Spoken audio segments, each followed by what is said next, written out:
The morning of the divorce hearing, Rachel Carter arrived at the courthouse long before the session began. She wore a simple navy blue suit, carried a leather folder filled with neatly arranged documents, and looked far calmer than she had expected.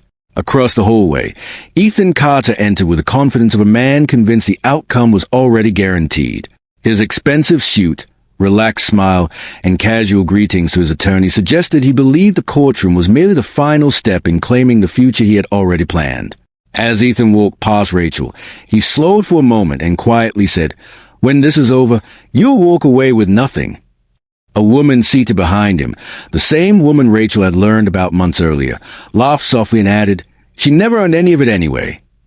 Rachel didn't respond. She simply looked toward her attorney, Linda Morales, and gave a small nod. Inside her briefcase rested a sealed envelope she had prepared herself after weeks of careful work. She whispered to Linda, "Please give this to the judge when you believe the timing is right." 15 years earlier, life had looked completely different. Rachel and Ethan had been young, hopeful, and determined to build a future together. Ethan dreamed of creating a software company that would one day change his family's life. Rachel worked as an accountant with a reliable salary and believed deeply in his ambition. When friends warned them that launching a business was too risky, Rachel remained the one person who never questioned him. After they married, they agreed on a simple plan. Rachel would provide financial stability while Ethan focused entirely on growing the company. They promised that every sacrifice would eventually benefit them both. The first several years tested that promise every day. The company earned very little, bills piled up, and uncertainty became part of their routine. Rachel accepted overtime whenever it was available, often returning home exhausted but still encouraging Ethan whenever he doubted himself. More than once she transferred money from her personal savings to help cover payroll after investors delayed funding. She postponed graduate school, ignored her own career goals, and delayed replacing her aging car because every extra dollar helped keep their dream alive. Whenever Ethan apologized for the hardships, he always repeated the same reassuring words. "One day, everything we're building will belong to both of us." Rachel believed him without hesitation because she never considered the business a success alone. Every late night, every unpaid vacation, and every personal sacrifice felt like another brick in the foundation of the life they were creating together. Years later, everything changed almost overnight. One of Ethan's software products became an unexpected commercial success.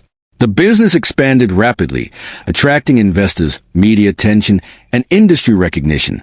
Ethan was suddenly invited to conferences, interviewed by business magazines, and praised as a self-made entrepreneur. Rachel celebrated every achievement because she remembered the nights when success had seemed impossible. But as the company grew, so did the distance between them. Ethan became increasingly absorbed in meetings, travel, and public appearances. Conversations that once centered on shared dreams became one-sided discussions about profits and expansion. Rachel quietly managed their home while Ethan surrounded himself with assistants and executives.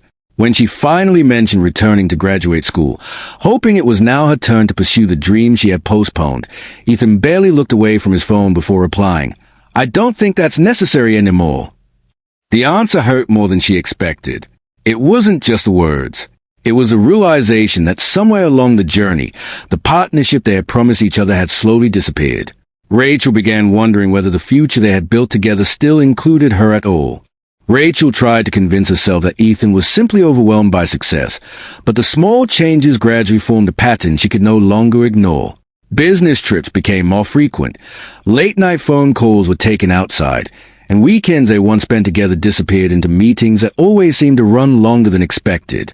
Whenever she questioned the distance growing between them, Ethan dismissed her concerns with the same tired explanation. "You're imagining things. It's only work."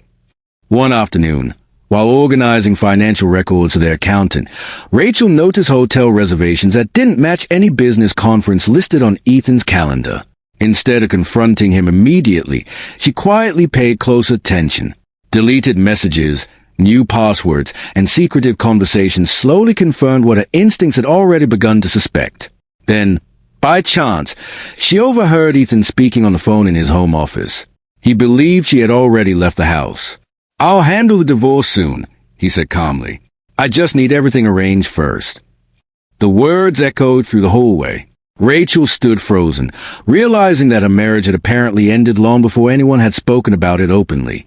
That evening she sat alone in the living room until sunrise, thinking about every sacrifice she had made over the past 15 years. When morning arrived, she made a decision. She would not argue, beg, or seek revenge. She would simply let the truth speak for itself. Rachel contacted attorney Linda Morales, an experienced lawyer known for her careful preparation.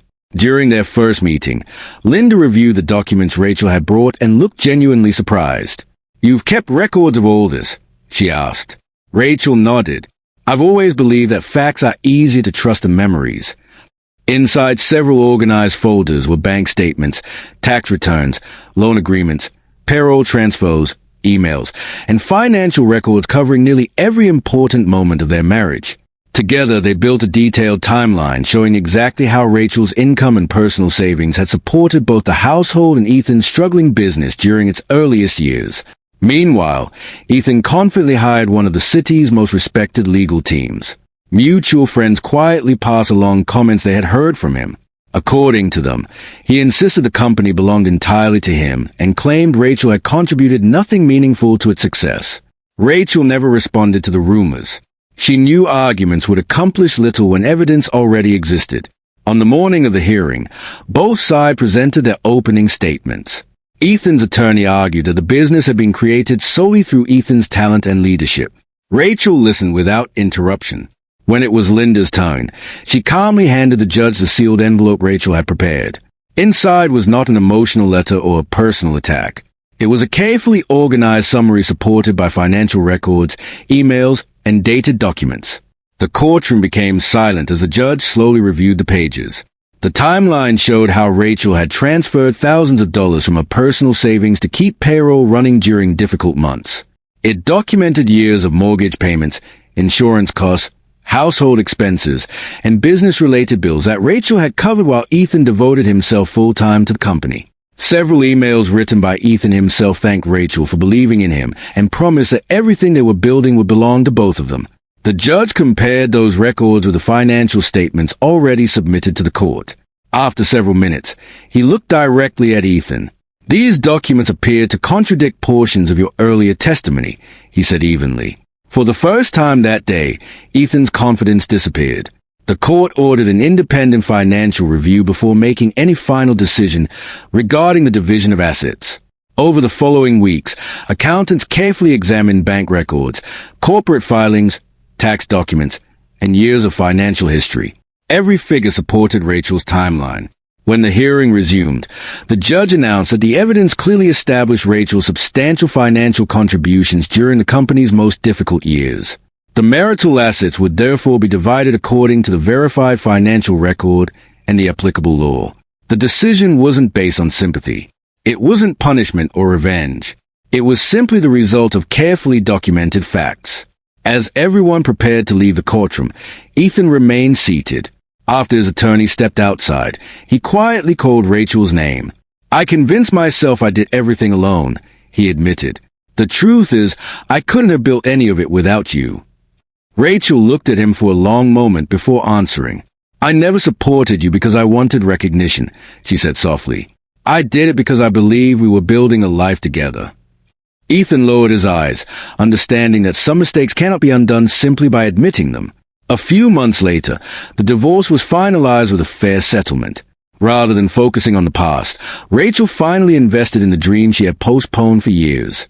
She opened her own financial consulting firm, helping small family businesses organize their finances and avoid the mistakes she had experienced firsthand. Looking back, Rachel never considered the courtroom her greatest victory. The most valuable thing she gained wasn't money or property. It was the confidence to recognize her own worth without needing someone else to acknowledge it. The document had proven the facts, but her strength had been there long before anyone opened that sealed envelope. As she unlocked the door to her new office on its first morning, Rachel smiled, knowing that for the first time in many years, she was building a future that truly belonged to her.